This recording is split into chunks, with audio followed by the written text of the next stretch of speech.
तर इकडे बरोबर आहे आपण डायरेक्ट आपण त्यांच्या ऑफिसच्या समोर फर्स्ट फ्लोअरला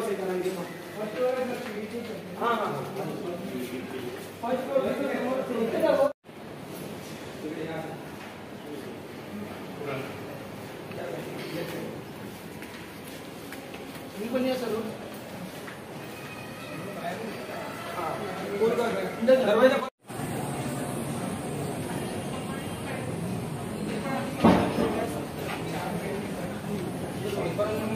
सर आपल्याला काय सांगतो सगळं बघावं लागेल सर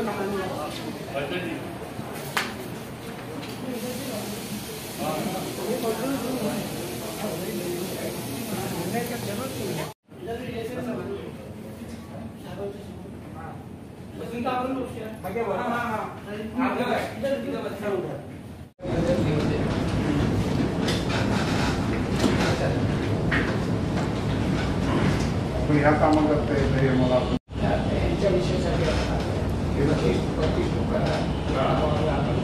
आपण म्हणजे करायला संपलं म्हणून बीएमसी सरकार आपण चालवतो यांच्या कंत्राट संपला बीएमसीचा नाही संपला इकडचा संपला बीएमसी निर्णय काढला यांना आपण काही मदत होऊ शकते त्याच्यासाठी आम्ही ऐका हे सगळ्या पक्षांतर्फे आले आपण सगळ्या पक्षांच्या लोकांना तेच सांगितलं कसं आहे त्यावेळी कोविडमध्ये त्यावेळी जे डीन होते डीएमसी होते त्यांनी बाबा गाडी वाढत सगळं बंद होतं ओके लोक घाबरले होते येत नव्हतं आपल्याला रुग्णांना सेवा तर द्यायची होती लोक मरत त्याच्यामुळे काय करतो आपल्या घरी जर एखादी कामवाली आपली नाही आहे किंवा गावी गेली तर 2-5 दिवसाकरता कोणाला तरी सांगतो ना तसं सरकारने एक कॉन्ट्रॅक्ट केला बाबा लोकांना घ्या लोकांची जीव वाचवा तो करार काय केला की बाबा अमुक तारखेपर्यंत मग त्याच्यानंतर कोविड तरीही राहिलं वाढल्यावर वाढवलं कंत्राट आणि ज्या दिवशी 5/12ला संपलं कोविड कमी झाला त्या दिवशी आता फंडच नाही बाकी काही नाही तर कुठे ठेवणार लोकांना 5/12ला संपलं जसं मी एखाद्या न्यू लायसन्सला घर घेतलं 11 महिन्याचं केलं 11 महिन्यानंतर मलाही नको असेल किंवा त्याला ठेवायचं नसेल मला तर ऑटोमॅटिक करार संपुष्टात येतो जसं ह्या दिवसात 5/12पर्यंत जो अगोदरच्या डीलने केला होता संपुष्टात आला आता पण कसं आहे बाकीचे जम्बो विम्बो बंद करायलाच लागले ना कोविडच्या करता जे ओपन सगळीकडे मी जून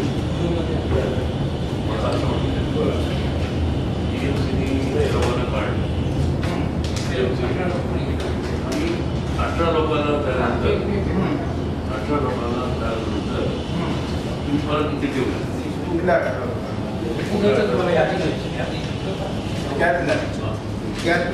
ही वेगळी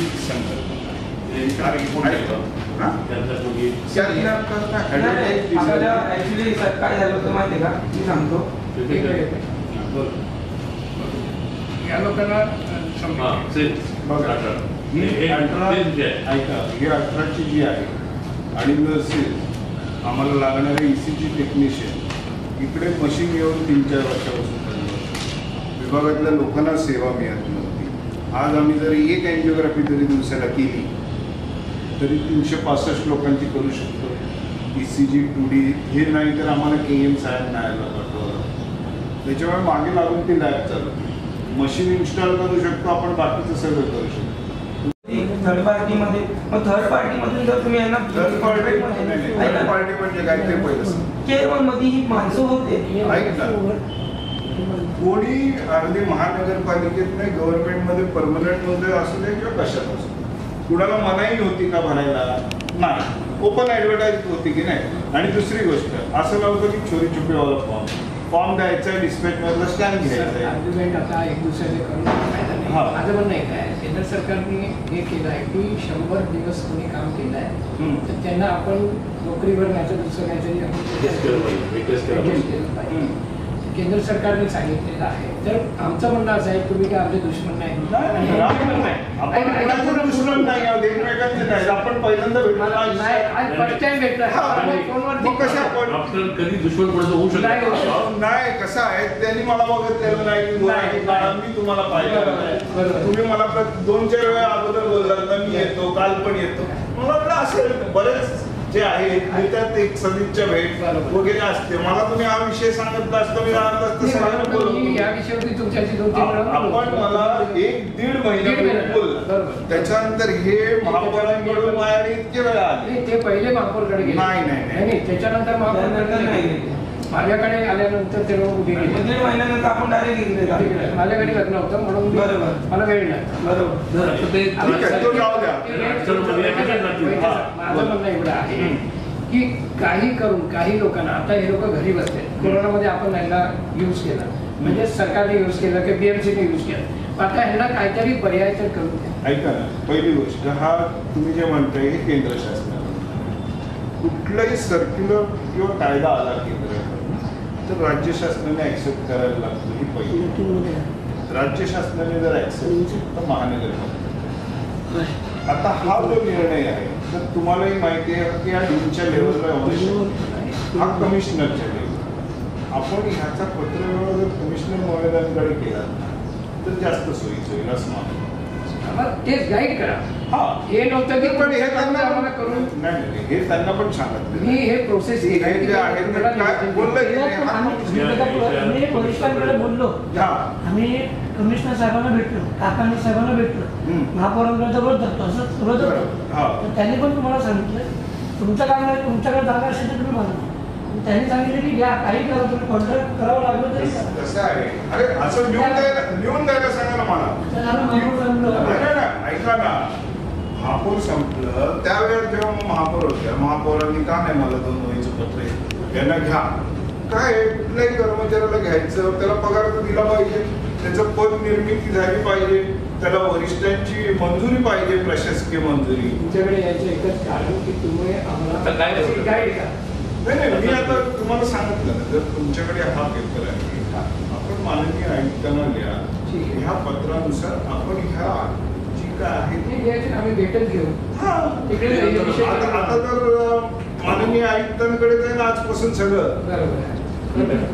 आजपासून कोण नगरसेवक मेजर सरकारकडे मेजर पॉलिसी सरकारकडे आता सगळं आजपासून आयुक्तांकडे गेलं.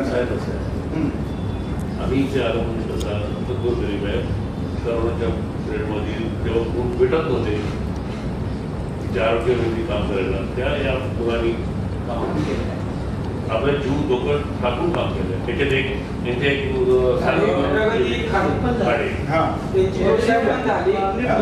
त्यांची अशी प्रोसेस झाली की इथे त्यांना कोविड झाला आणि जे देसाई हॉस्पिटल आहे BM देसाई तिकडे त्यांचे एक्सपायर झाले. मग त्याच्यानंतर आम्ही तिच्या मुली झालं होतं ना महानगरपालिकेच्या आपले कॉन्ट्रॅक्ट नाही ना आपला कॉन्ट्रॅक्ट पेटी केस मध्ये घेण्यात नाही पेटी केस मध्ये त्याचं समजायचं नाही सर कॉन्ट्रॅक्ट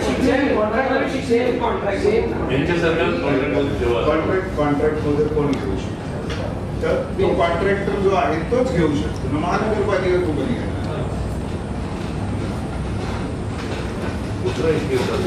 राइजिंग वाले तो राइजिंग वालों का ये था कि आपका मराठी 100 मार्क का होना चाहिए तब आप हमारे लिए बराबर है.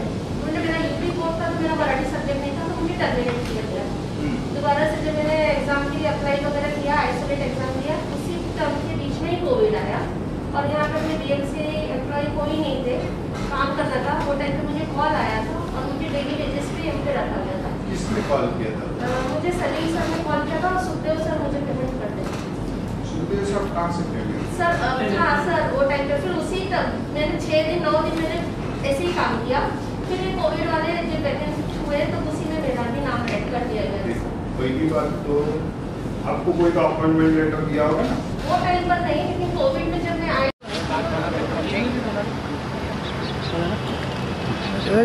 पर कुपर अस्पताल में आप आए हुए हैं, डीन से मुलाकात की है, क्या मुद्दा था और क्या आश्वासन डीन की ओर से मिला? आज 2 महीने से यहाँ पर हम इनकी कुछ तकलीफ़ें थी। ये 32 लोग जो कोरोना योद्धा हम कहते हैं, राज्य और केंद्र में जो लोगों ने कोरोना के लिए जो काम किया उनको कोरोना योद्धा डिक्लेयर किया हुआ है। 32 लोगों को यहाँ से कोरोना काल में मेहनत किया, इन्होंने सेवा की है। मरीजों को जो अपनी फैमिली के मेंबर लोग नहीं सपोर्ट कर रहे थे उस पीरियड में ये लोगों ने वो मरीजों के साथ अपनी जान को जोखिम में डाल के काम किया था। उन लोगों को कुछ दिसंबर की 5 तारीख को निलंबित कर दिया।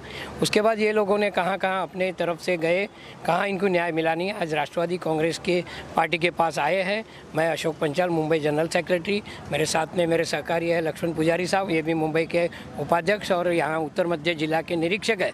हम लोगों ने ये जब इनका जो कंप्लेंट देखा तो हमें बहुत दुख हुआ कि आज हमारे राज्य के अंदर ये लोगों ने जो काम किया था उसका उनको कोई बेनिफिट नहीं मिल रहा है। ये लोगों ने जो कोरोना के काल में जो मेहनत की थी, तो आज हम डीन से हमारा निवेदन है, इनकी कंप्लेंट मेरे पास आई थी, इन्होंने अपना हामी पत्र भी मुझे दिया है 32 से 32 लोगों ने कि हमारे साथ में ये धोखा हुआ है और हमारे साथ ये अन्याय हुआ है।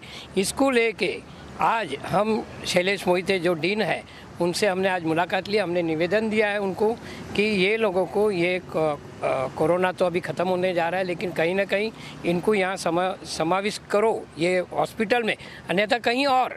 लेकिन इनको अभी इनके पेट पे लात जो गिरी है, इनके घर पे जो प्रॉब्लम्स है, पगार नहीं है, कुछ नहीं है, इन्होंने निस्वार्थ पढ़ने से जो इनके साथ में जो हुआ है उनको उनका न्याय मिलना चाहिए। इसलिए राष्ट्रवादी कांग्रेस आज रोड पे आई है। कूपर हॉस्पिटल में डीन से हमने बात किया है। आगे किस तरह की कार्रवाई आपकी ओर से होने वाली है, किस तरह से इनको न्याय दिलाया जाएगा? आज तो मोहिते जी ने जो हमें सजेशन दिया है कि मेरे हाथ में कुछ नहीं है, ये सब ऊपर से आप कमिश्नर को मिलिए या और आगे से कहीं से भी अगर मेरे को आदेश आएगा तो हम, और यहाँ वैकेंसी नहीं है ऐसे कह रहे हैं। अगर वैकेंसी है 122 लोगों की आरटीआई के जरिए इन्होंने निकाला है, 122 के 122 लोगों की 222 की वैकेंसी होते हुए भी आज डीन हमें ये जवाब दे रहा है कि मेरे हाथ में कुछ नहीं है, ये आप कमिश्नर से मिलिए। तो हम लोग अभी हमारी रणनीति तैयार करेंगे, इनके साथ में मिलके, मेरे सहकारी पुजारी साहब है उनके साथ में मिलके हम लोग डिसाइड करेंगे कि कमिश्नर से मिलना है कि कहीं और हमें मिलना है, लेकिन हम इनको न्याय दिलाने का पूरा कोशिश करेंगे और न्याय दिला के रहेंगे। सर आप क्या कहना चाहिए? बस हो गया। 2 लाइन। बात बहुत गंभीर है। कोविड की परिस्थिति में कोई काम करना नहीं आते थे। इस गरीब बंदे सब इधर अपना जान खतरे में डाल के काम किया है, इनको बिल्कुल सही न्याय मिलना चाहिए। इसके ऊपर राष्ट्रवादी कांग्रेस पार्टी, हम सभी लोग, अशोक पंचाल जी, हम सब लोग मिलके इनको न्याय दिलाने में लगे हुए। शरद पवार साहब ने हमेशा कहते थे हम लोगों को सामाजिक काम तुम लोग 80% करो, राजनीति 20% करो। ये सामाजिक काम करने के लिए हम लोग आए। हम गरीबी का साथ है, जब तक इनको न्याय नहीं मिलेंगे हम लोग सब इनका साथ में रहेंगे। आप लोग गवंडी है, मैं 2020 से यहाँ पे कोरोना काल में काम कर रहा हूँ और मेरे साथ में मेरे जो साथी है इन लोग सब, हम लोग अलग अलग थे, हम लोग किसी को पहचानते भी नहीं थे, लेकिन यहाँ पे जब भर्ती निकली तभी हम लोग यहाँ पे आके हम लोग एक दूसरे से पहचान हो गई। हम लोग ने काम किया, लोगों को जान बचाई। सब जैसे महामारी इतने पूरे जग में थी, पूरे वर्ल्ड में थी, तब हमने ये नहीं सोचा कि हमारे घर पे मेरी बीबी है, बच्चे, माँ है, तो हमने सबको छोड़ के जब मुख्यमंत्री साहब ने आदेश दिया था कि आओ आगे आओ और कोरोना काल में काम करो, तो हमने आगे आके काम करना शुरू किया। उसका मुबदला हमको A4 साइज़ का सर्टिफिकेट दे के हमारा सम्मान किया और हम लोग को काम पे से निकाल दिया। जैसे कि टिश्यू पेपर यूज़ किया और फेंक दिया। हमने ऐसे ऐसे लोगों को काम किया, हमने अपने फ़ोटो भी हम आपको देंगे कि हमने कैसे कैसे लोगों को सेवा की है। तो हम इतना ही कहना चाहते हैं कि हमारे ऊपर अन्याय हुआ है तो हमको न्याय दो। हमको यही नहीं कि परमानेंट करो, हम लोग को कॉन्ट्रैक्ट में भी रखेंगे, हमारा पेट पलेगा, बस यही मेरा कहना है और कुछ नहीं। मी अभिषेक तोरणे, मी इथे 9 जून 2020मध्ये कोविडमध्ये कामाला लागलो होतो आणि कामाला लागल्यानंतर डिसेंबरपर्यंत मी सेवा इथे कोविडमध्ये कंटिन्यू केली आणि 5 तारखेला शेवटच्या आम्हाला कामावरून खंडित केलं, हे सांगून की कोविड संपला। पण इथे कोविड संपला नाही आहे, कोविडचे पेशंट पण येत आहेत, तरी पण आम्हाला कामावून काढलं आणि आम्हाला कामावून कमी करून यांनी दुसरी इकडे भरती केली। पहिली तर ही गोष्ट आहे। मग आमच्या पोटावर तुम्ही जी लात मारली हा आमचा अन्याय झाला आहे आणि या अन्यायाविरुद्ध आम्ही लढा करण्यासाठी जे आपले अशोक पंचाल साहेब आहेत आम्ही त्यांच्याकडे आलो आहे आणि त्यांच्या मार्फतच आम्ही आता पवार साहेबांपर्यंत हा निरोप पोहोचवण्यासाठीच आम्ही त्यांच्याकडे आलो आहे आणि पवार साहेबच आता काहीतरी आमच्यासाठी करू शकतील, कारण की मुख्यमंत्री साहेबांनी जेव्हा आदेश दिला होता की तुम्ही पुढे या, तुम्ही काम करा कोविडमध्ये, मी तुम्हाला नंतर मागे टाकणार नाही, पण आता सगळ्यांचे जेवढे कोविडमध्ये ज्यांनी कामं केली, कॉन्ट्रॅक्ट बेसिक असू कोणत्याही बेसिक असू, पण त्या सगळ्यांनाच कोविड योद्ध्यांना सगळ्यांनाच कामावरून कमी करण्यात आलं आहे. माझी एकच विनंती आहे जनतेला पण आणि सरकारला पण की ज्या कोविड योद्ध्यांनी कोविडमध्ये कामं केली आहे त्यांना कामामध्ये समाविष्ट करून घ्यावे, ही एवढीच विनंती करतो. मेरा नाम किरण आकाश मिश्रा है. मैं इस हॉस्पिटल में 2017 से काम कर रही हूँ. एज अ कॉन्ट्रैक्टर हमारे जो भी कॉन्ट्रैक्टर आते थे हमें उसमें समावेश कर लिया जाता था. 2019 में जब भी हमारे यहाँ पर नए डीन और नए कॉन्ट्रैक्ट आए राइजिंग करके, उसमें मुझे मराठी टर्मिनेट किया गया था क्योंकि मेरा मराठी का 100 मार्क का अपीयरेंस नहीं था. इसलिए मुझे निकाला गया और बोला गया कि आप आइसोलेट एग्ज़ाम दो, 100 मार्क आपका हो जाएगा तो आपको ले लिया जाएगा. इसी दरमियान कोविड आया. हमारे यहाँ के परमानेंट स्टाफ कोई नहीं थे काम करने के लिए. लोगों को 2-2, 3-3 ड्यूटियाँ करनी पड़ रही थी. उस वक्त हमें कॉल करके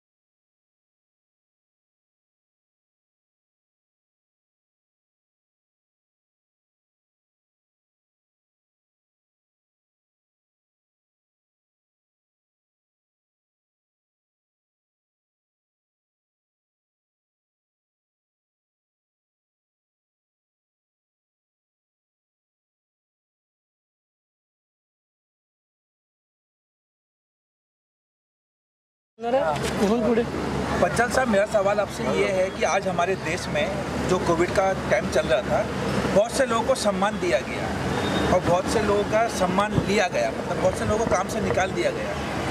तो ये कोविड में मतलब हमारे देश में मतभेद क्यों होता है? आज आपकी सरकार है, ये मतभेद आज महाराष्ट्र के हर जगह पे हो रहा है कि जिन लोगों ने कोविड में अपनी जान पे खेल के लोगों की जान बचाई है, किसी को सम्मान दिया गया, किसी को काम से निकाला गया.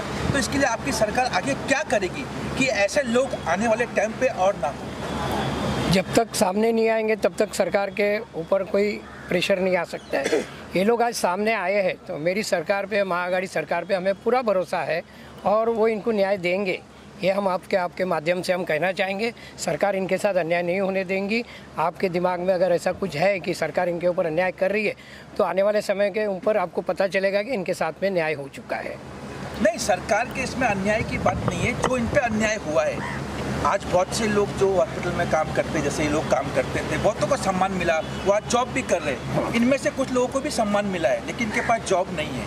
तो उस सम्मान का क्या फायदा कि आदमी को सम्मान दो, उसकी रोजी रोटी उसके हाथ में ना रहे. कहीं ना कहीं किसी की मजबूरी थी. यहाँ पर इनकी मजबूरी है, हमारे डीन साहब की. उन्होंने हाथ ऊपर किया है कि मेरे हाथ में कुछ है ही नहीं है.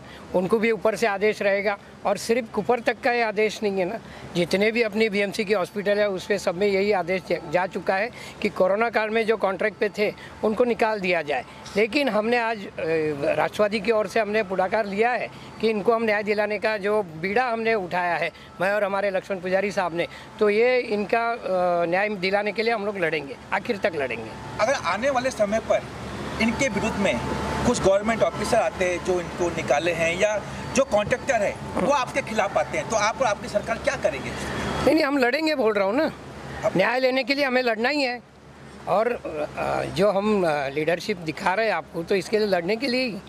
हम वो लीडर नहीं है कि भाग जाएंगे, इनको न्याय दिला कर ही रहेंगे. मुझे कहना है सरकार से कि सरकार के अभी आपने डीन साहब से भी सुना होगा कि राजेश टोपे साहब का भी बहुत अच्छा काम है, उनको भी सत्कार मिला, उनको भी मिला. अपने कमिश्नर इकबाल सिंह चहल, उनको भी बहुत से अवार्ड्स मिले. लेकिन ये अवार्ड्स उनको कैसे मिले? या हम लोग ने ग्राउंड लेवल पे काम किया इसके लिए उनको अवार्ड मिले. तो उन्होंने हमारे ऊपर नज़र रखनी चाहिए. हमारा जो हम लोग की बातें है वो उन्होंने सबसे पहले पोर्टल पे लेनी चाहिए कि हम लोग को क्या होगा, हम लोग कैसे जी रहे हैं. कोई घर पे रह रहा है, कोई भाड़े पे रह रहा है, रास्ते पे आए सब लोग. ये सोचने के लिए उन लोगों के पास टाइम नहीं है, लेकिन उनको अवार्ड लेने के लिए टाइम है. तो उनको अवार्ड हमारे वजह से मिला है तो हमको भी न्याय देना चाहिए ना उन लोग ने। तभी ये बात हमने पंचाल जी से, पुजारी जी से कही है, तो ये लोग अभी हमको ऊपर तक लेके जाएंगे और हम इनके साथ में, और हम लोग सरकार से अपना न्याय लेके रहेंगे, चाहे कुछ भी हो जाए। आने वाले इलेक्शन में भी हम लोग दिखा सकते हैं कि अगर हमको न्याय नहीं मिलेगा तो हम आपके खिलाफ भी खड़े हो सकते हैं। पूरे महाराष्ट्र, मुंबई से कोविड योद्धा भी खड़े होंगे, न्याय जरूर मिलेगा।